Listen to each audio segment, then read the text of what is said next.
Good morning. P block elements में इसके पहले हमने देखा था ग्रुप 15 एलिमेंट्स, उसके बारे में स्टडी की थी। आज आते हैं ग्रुप 16 एलिमेंट्स पर। ग्रुप 16 एलिमेंट्स के 5 एलिमेंट्स हैं। फर्स्ट एलिमेंट है oxygen, second element sulphur, selenium, tellurium and polonium. Last element polonium, it is a radio active element. ये रेडियो एक्टिव एलिमेंट है। रेडियो एक्टिव एलिमेंट से मीनिंग कंफर्म है, अपने में से अल्फा बीटा गामा रेस का emission करता है, इसलिए इसे हम बोलते हैं रेडियो एक्टिव एलिमेंट। और एक्चुअली ये मेटलिक फॉर्म में होती है पोलोनियम। ग्रुप 16 एलिमेंट्स का एक और नाम है ऑक्सीजन फैमिली। इसे हम ऑक्सीजन फैमिली भी कह सकते हैं। ऑक्सीजन फैमिली इसलिए कहा जाता है बिकॉज फर्स्ट एलिमेंट ऑक्सीजन है, इसलिए ओवरऑल फैमिली को हम बोलेंगे ऑक्सीजन फैमिली। ग्रुप 16 एलिमेंट्स का एक नेम और भी है, इसे हम बोलते हैं कैल्कोजेंस। ऐसा क्वेश्चन भी आता है, व्हाट आर कैल्कोजेंस, तो आंसर हम बता सकते हैं group 16 elements are called chalcogens. And meaning of chalcogens, ore forming elements. इन्हें हम बोलते हैं ore forming elements. Ore forming element से मीनिंग, सपोज मान लीजिए अर्थ क्रस्ट पर 100% ओर्स हैं, तो 100% ओर्स में 95% ओर्स जो हैं ये फॉर्म होते हैं ऑक्सीजन एंड सल्फर से मिलकर। ऑक्सीजन सल्फर 95% ओर का फॉर्मेशन करते हैं जो अर्थ क्रस्ट पे प्रेजेंट होते हैं। सो इसीलिए इनको बोलते हैं हम कैल्कोजेंस और ओर फॉर्मिंग एलिमेंट्स। अब आते हैं ऑकरेंस पर। नेचर में ये कहां कहां मिलते हैं, ऑकरेंस कंफर्म करें। सबसे पहले एलिमेंट पे आ जाए ऑक्सीजन पर। ऑक्सीजन एयर में मिलता है एंड एयर का 21% बाय वॉल्यूम ये ऑक्सीजन का होता है। मतलब ऑक्सीजन 21% बाय वॉल्यूम प्रेजेंट होती है एयर में, तो ये काफी बड़ा अमाउंट है, वहीं हमें ऑक्सीजन मिलेगी। सेकेंड एलिमेंट है सल्फर। तो सल्फर बहुत सारे सल्फाइड फॉर्म में मिलता है, कुछ सल्फेट्स फॉर्म में भी मिलता है, like gypsum. Gypsum formula confirm है CSO4 dot twice H2O। Twice H2O means water of crystallization. Same वैसे ही एप्सम सॉल्ट। एप्सम सॉल्ट इसका फॉर्मूला आपने जरूर याद रखना है, मैग्नीशियम सल्फेट डॉट 7H2O, ये हमारा एप्सम सॉल्ट होता है।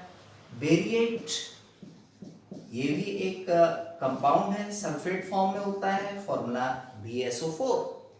कुछ ओर्स के फॉर्म में भी मिलता है sulphur, like galena. Galena formula PbS। Zinc blende formula ZnS। Copper pyrite, ये सारे ओर्स हैं। Copper pyrite CuFeS2। सो ये सारे हमारे कंपाउंड्स हैं जिसमें सल्फर प्रेजेंट होता है। कुछ और ऑर्गेनिक मटेरियल्स भी हैं जहां पर सल्फर प्रेजेंट होता है। उन ऑर्गेनिक मटेरियल्स में सबसे पहला नाम आता है एग का। एग में भी सल्फर प्रेजेंट होता है, साथ ही साथ प्रोटीन्स में भी सल्फर होता है। गार्लिक में भी आपको मिलेगा, ओनियन, ये बहुत सारी चीजों में सल्फर प्रेजेंट होता है। फिर आते हैं next element selenium and tellurium पर। ये दोनों ही एलिमेंट मेटल सेलेनाइड के फॉर्म में मिलते हैं। मेटल सेलेनाइड एंड टेल्यूराइड इस फॉर्म में मिलते हैं। एंड ये मेटल सेलेनाइड एंड टेल्यूराइड ये हमें मिलेंगे सल्फाइड मिनरल्स में। मतलब जहां कहीं भी सल्फाइड मिनरल्स होंगे उसके अंदर metal selenide and metal telluride मिलते हैं स्मॉल ट्रेसेस में। Polonium last element, radioactive element. Actually it is a decay product. ये डीके प्रोडक्ट होता है। किसका डीके प्रोडक्ट है, तो ये थोरियम एंड यूरेनियम, ये जो हमारे रेडियोएक्टिव एलिमेंट्स हैं, इनकी जब डिसइंटीग्रेशन सीरीज फॉर्म होती है तो उस डिसइंटीग्रेशन सीरीज का कोई एक एलिमेंट आ जाता है, वो होता है पोलोनियम। तो इस तरह से ये डीके प्रोडक्ट है। तो ये देखा था हमने ऑकरेंस। अब ऑकरेंस के बाद आते हैं इलेक्ट्रॉनिक कॉन्फ़िगरेशन पर। ऑक्सीजन फैमिली के जितने भी एलिमेंट्स हैं, सारे ही एलिमेंट्स का इलेक्ट्रॉनिक कॉन्फ़िगरेशन किस तरह से होगा उसको हम बना लें। So next topic is electronic configuration.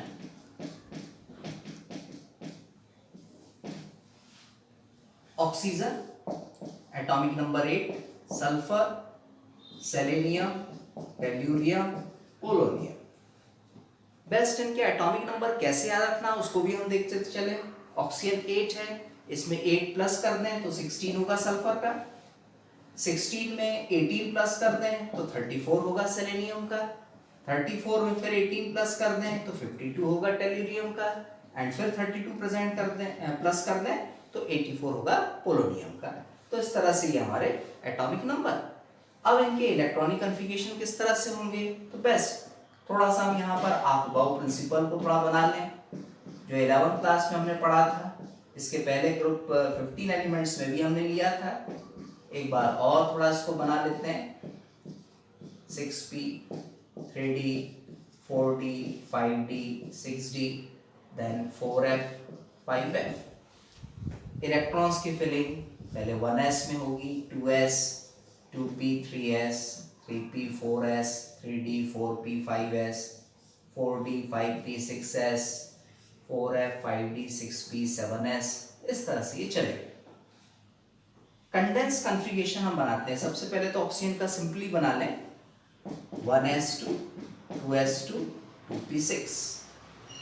अब रेस्ट एलिमेंट्स का हम कंडेंस कॉन्फ़िगरेशन ले लेते हैं। Condense configuration nearest noble gas के बेस पे बनता है, तो इसके लिए नियरेस्ट नोबल गैस नियॉन होगी। Neon atomic number 10, 2 and 2 4 and 6 10 maximum electrons हमने फिल कर दिए, तो यहाँ तक ये कॉन्फ़िगरेशन नियॉन का हो जाएगा। इसके बाद देखिए इलेक्ट्रॉन कहाँ जा रहा है, 3s में, फिर देन किस में जा रहा है, 3p में, तो हम यहाँ ले लें 3s, फिल कर दें 2, फिर देन 3p, फिल कर दें 4, टोटल करें 10, 12 and 4 16, इस तरह से कॉन्फ़िगरेशन बना। फिर आते हैं सेलेनियम पर। सेलेनियम के लिए नियरेस्ट नोबल गैस नियॉन के आगे वाली होगी, तो नियॉन के आगे कौन है, ऑर्गन। ऑर्गन के केस में चले एटॉमिक नंबर 18 होता है, तो यहाँ तक देखिए पूरा 18 है। इस 18 के बाद फिर कौन सा ऑर्बिटल है, 3d, यहाँ ले लें 3d, मैक्सिमम इलेक्ट्रॉन्स 10, 3d के बाद है 4p, 4p6, एंड फिर उसके बाद हमारा आ जाएगा 4s, सॉरी इसमें एक छूट गया हमारा 4s। 3d के बाद 3p यहाँ तक हुआ, इसके बाद आएगा 4s, 4s के बाद क्या होगा, 3d होगा, बट इनर्शियल हमारी 3d है तो 3d पहले लिखेंगे, फिर then 4s, 4s2 and then 4p4। फिर हमारे पास 52 atomic number, next noble nearest gas. Argon के बाद आती है क्रिप्टॉन, तो हमने क्रिप्टॉन ले लिया। क्रिप्टॉन हमारा यहाँ तक जाएगा। एटॉमिक नंबर हम कंफर्म कर लें, एटॉमिक नंबर 36, 36 के बाद ये 5s में इलेक्ट्रॉन जाएगा, तो 5s2 हमने ले लिया, 38, 5s के बाद 4d, 4 इनर्शियल है, तो 4d 10 हम पहले लिख दें, एंड 4d के बाद फिर 5p, तो 5p4। टोटल एक बार और कर ले, 36 and 10 38 and 2 40, sorry 36 and 10 46, 48, 48 and 4 52, इस टाइप से ये बन गया। अब आते हैं 84 पोलोनियम पर। इलेक्ट्रॉनिक कॉन्फ़िगरेशन कैसे बनेगा, क्रिप्टॉन के बाद आता है ज़िलॉन, एटॉमिक नंबर 54, यहाँ देखें तो ये हो गया हमारा 54 तक। 54 के बाद देखिए फिर 6s में इलेक्ट्रॉन जा रहा है, तो हम यहाँ ले लें 6s2, 6s के बाद 4f में है तो 4f14, 4f के बाद 5d में है तो 5d10, 5d के बाद फिर 6p में है तो 6p4। टोटल करें इलेक्ट्रॉन्स 84 आ रहे हैं कि नहीं, यहाँ है 54, 54 and 14 68 and 10 78 and 2 80 and 4 84, इस तरह से इलेक्ट्रॉनिक कॉन्फ़िगरेशन बना। इन सारे ही इलेक्ट्रॉनिक कॉन्फ़िगरेशंस के आउटर मोस्ट 2 ऑर्बिटल्स को हम चेक करें तो हम देखते हैं कि सभी में s2 and p4 है। देयरफॉर जनरल इलेक्ट्रॉनिक कॉन्फ़िगरेशन इस पूरे के पूरे ग्रुप का होगा ns2 and p4, ये हमें जनरल कॉन्फ़िगरेशन मिलेगा। वेयर n इक्वल्स टू, हमारा स्टार्ट हुआ है 2 से, तो 2 to 6 ये हमने बताना। 2 से स्टार्ट हुआ और खत्म किस पे हुआ, 6 पर, तो n की वैल्यू 2 to 6 हो गई। तो ये था हमारा इलेक्ट्रॉनिक कॉन्फ़िगरेशन। इलेक्ट्रॉनिक कॉन्फ़िगरेशन के बाद आते हैं एटॉमिक प्रॉपर्टीज पर। कुछ एटॉमिक प्रॉपर्टीज आपने पढ़ना है, ग्रुप 16 एलिमेंट्स के लिए। तो जो पहली एटॉमिक प्रॉपर्टी है, एटॉमिक प्रॉपर्टीज, वो है atomic size. Atomic size meaning confirm ही है। डाउन द ग्रुप यदि हम जाते हैं तो एटॉमिक साइज इंक्रीज होता है। Down the group from top to bottom atomic size increase. Reason confirm, due to increase in electronic shells. Electronic shells increase होती है कैसे? ऑक्सीजन में देखिए 2 शेल्स हैं, 2 6। सल्फर में देखिए 3 शेल्स हैं, 2 8 6, 2 शेल्स 3 शेल्स। तो ऑटोमेटिकली साइज क्या होगा? इंक्रीज होगा। Next property, property number 2, ionization enthalpy. ये भी हम जानते हैं इसका कंसेप्ट। आउटरमोस्ट शेल इलेक्ट्रॉन को रिमूव करने के लिए जितनी एनर्जी हम प्रोवाइड करते हैं, this amount of energy is called ionization enthalpy. Size increase होगा तो ऑटोमेटिकली आयोनाइजेशन एंथैल्पी डिक्रीज हो जाएगी। It means on going top to bottom ionization enthalpy decreases. Ionisation enthalpy decrease होगी। Reason due to increase in atomic size. The next property, property number 3, electronegativity. Electronegativity meaning confirm, tendency to attract shared pair of electrons is called electronegativity. Most highly electronegative element in the periodic table is fluorine. सब जानते हैं fluorine सबसे ज्यादा electronegative element है and इसकी value 4.0 होती है according to Pauling scale. Second highly electronegative element in the periodic table is oxygen and इसकी वैल्यू आती है 3.5 एंड ऑक्सीजन हमारा इसी पर्टिकुलर ग्रुप में, सो वैल्यू 3.5। ऑक्सीजन के बाद फिर नेक्स्ट जैसे जैसे अपन डाउन द ग्रुप जाएंगे इलेक्ट्रोनेगेटिविटी डिक्रीज होती जाएगी। डिक्रीज क्यों होगा? Due to increase in atomic size. Size increase होगा तो ऑटोमेटिकली इलेक्ट्रोनेगेटिविटी डिक्रीज होगी। सो रिजल्ट या ट्रेंड हम देखें, डाउन द ग्रुप जाएंगे तो इलेक्ट्रोनेगेटिविटी डिक्रीज हमें मिलेगी। फिर आते हैं नेक्स्ट एटॉमिक प्रॉपर्टी पर, इलेक्ट्रॉन गेन एंथैल्पी। ये 11th क्लास में आपने पढ़ी थी, electron gain enthalpy. Delta EGH क्या होती है कंफर्म करें। इलेक्ट्रॉन गेन एंथैल्पी से मीनिंग है, सपोज मान लीजिए कोई एटम है, इस एटम में हम इलेक्ट्रॉन को एंटर करा रहे हैं। कोई एटम में इलेक्ट्रॉन को एंटर कराने के बाद जितनी एनर्जी यहां से लिबरेट होती है, this amount of energy is called electron gain enthalpy. And energy liberate हो रही है तो ये जो डेल्टा EGH है इसकी वैल्यू नेगेटिव आती है, नेगेटिव वैल्यू। ये नेगेटिव साइन इंडिकेट करता है कि एनर्जी लिबरेट हो रही है।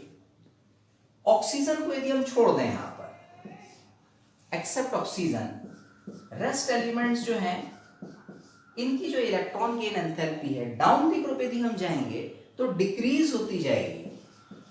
Down the group decreases. Down the group decrease क्यों? क्योंकि डाउन द ग्रुप जाएंगे तो साइज इंक्रीज होता है एंड साइज इंक्रीज होगा तो इलेक्ट्रॉन गेन करने की टेंडेंसी कम हो जाती है, इलेक्ट्रॉन डोनेट करने की टेंडेंसी बढ़ने लगती है, इसलिए इलेक्ट्रॉन गेन एंथैल्पी डिक्रीज होगी। इस हिसाब से यदि हम चले तो ऑक्सीजन की तो सबसे ज्यादा मिलनी चाहिए, बट ऑक्सीजन की जो इलेक्ट्रॉन गेन एंथैल्पी सारे ही एलिमेंट्स में सबसे कम है, मतलब पोलोनियम से भी लो वैल्यू आती है ऑक्सीजन की। ऐसा क्वेश्चन भी आता है, why electron gain enthalpy of oxygen is lower than sulphur. तो इसके लिए रीजन हमने देना है due to small size, due to small size of oxygen and its compact structure. इस वजह से इसकी लो वैल्यू होती है इलेक्ट्रॉन गेन एंथैल्पी की। स्मॉल साइज होने से क्या होगा, जो आउटर मोस्ट शेल इलेक्ट्रॉन्स हैं वो इनकमिंग इलेक्ट्रॉन को रिपल करने लगते हैं, उस वजह से लेस अमाउंट में एनर्जी लिबरेट होगी, सो इलेक्ट्रॉन गेन एंथैल्पी की वैल्यू हमें लो मिलेगी। तो शायद रीजन कंफर्म हो गया। वो बड़ा इंपॉर्टेंट क्वेश्चन है कि ऑक्सीजन की लो वैल्यू क्यों होती है इलेक्ट्रॉन गेन एंथैल्पी की। तो रीजन कंफर्म रखना, due to small size and its compact structure. तो ये थी हमारी atomic properties.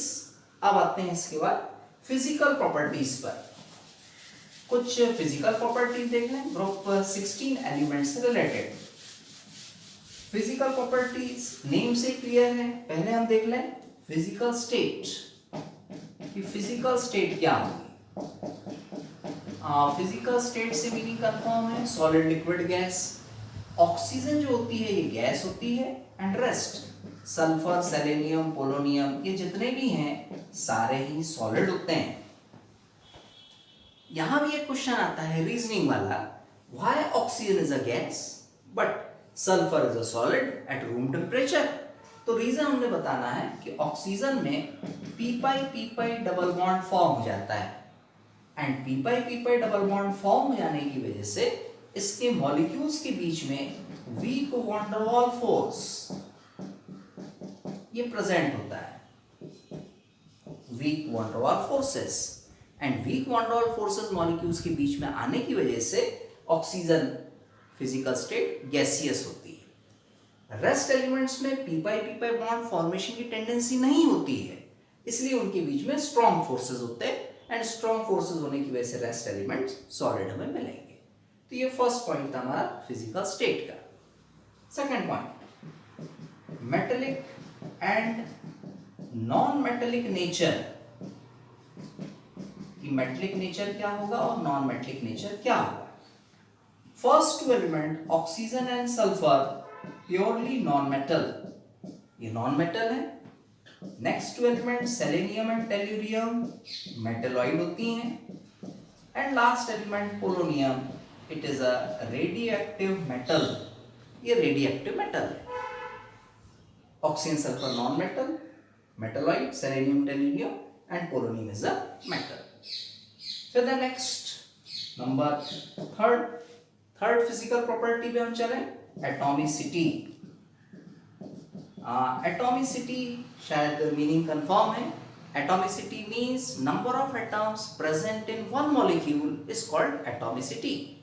Oxygen is a diatomic molecule, ये डायएटॉमिक मॉलिक्यूल है। डायएटॉमिक मॉलिक्यूल से मीनिंग इसके वन मॉलिक्यूल में 2 एटम्स होते हैं, इसलिए इसे हम बोलेंगे डायएटॉमिक मॉलिक्यूल। बट रेस्ट जो एलिमेंट्स हैं, rest elements like sulphur selenium tellurium polonium को हम छोड़ रहे हैं, ये हमारे ऑक्टा एटॉमिक होते हैं, ऑक्टा एटॉमिक मॉलिक्यूल्स हैं। Octa atomic molecules like S8 Se8 and Te8, मतलब इसके वन मॉलिक्यूल में 8 एटम प्रेजेंट है, इसलिए हम इसे क्या बोलेंगे octa atomic. Polonium last element, ये हमारा रेडियोएक्टिव मेटल है, रेडियोएक्टिव मेटल है इसलिए हम इसको मोनो एटॉमिक फॉर्म में ही रखेंगे, मतलब वन मॉलिक्यूल में 1 एटम ही होगा। एक क्वेश्चन यहाँ एक और आता है, ऑक्सीजन डायटोमिक क्यों है एंड सल्फर ऑक्टेटोमिक क्यों है। तो रीजन आपने यही बताना है कि ऑक्सीजन में पी पाई बॉन्ड फॉर्म होता है, and P pi bond form होने की वजह से ऑक्सीजन डबल बॉन्ड फॉर्म करता है, डबल बॉन्ड बनने से ये डायटोमिक है, एंड रेस्ट जो रहेंगे उसमें पी पाई बॉन्ड नहीं बनेगा, इसलिए वो octatomic. Then next physical property allotropy. Allotropy शायद मीनिंग कंफर्म है। एलोट्रॉपी, एलोट्रॉपिक फॉर्म्स, एक ही एलिमेंट के डिफरेंट एलोट्रॉपिक फॉर्म्स होते हैं जिनकी फिजिकल प्रॉपर्टीज डिफरेंट होती है बट केमिकल प्रॉपर्टी सेम होती है। ऑक्सीजन के 2 एलोट्रॉपिक फॉर्म्स हैं, एक ओजोन होता है and second one is dioxygen. Next है सल्फर, सल्फर के बहुत सारे एलोट्रॉपिक फॉर्म्स होते हैं, alpha beta gamma then lambda delta etcetera. Alpha को रोम्बिक सल्फर बोल सकते हैं, बीटा मोनोक्लिनिक, इस टाइप से डिफरेंट नेम्स हैं जिनकी स्टडी आपने आगे करना है। सेलेनियम में हम चलें तो इसमें 8 एलोट्रॉपिक फॉर्म्स मिलते हैं, ये कलर वाले एलोट्रॉपिक फॉर्म्स हैं, एंड इसमें जो ग्रे सेलेनियम होता है ये गुड कंडक्टर होता है इलेक्ट्रिसिटी का। फिर देन टेल्यूरियम में चलते हैं तो ओनली 1 एक ही होता है इसका crystalline allotropic form. Polonium last element है, इसमें 2 एलोट्रॉपिक फॉर्म होते हैं, अल्फा एंड बीटा पोलोनियम। सो ये हमारे एलोट्रॉपिक फॉर्म्स हो गए थे। यहाँ तक हमने पढ़ा है फिजिकल प्रॉपर्टीज। फिर नेक्स्ट टॉपिक रहेगा केमिकल प्रॉपर्टी।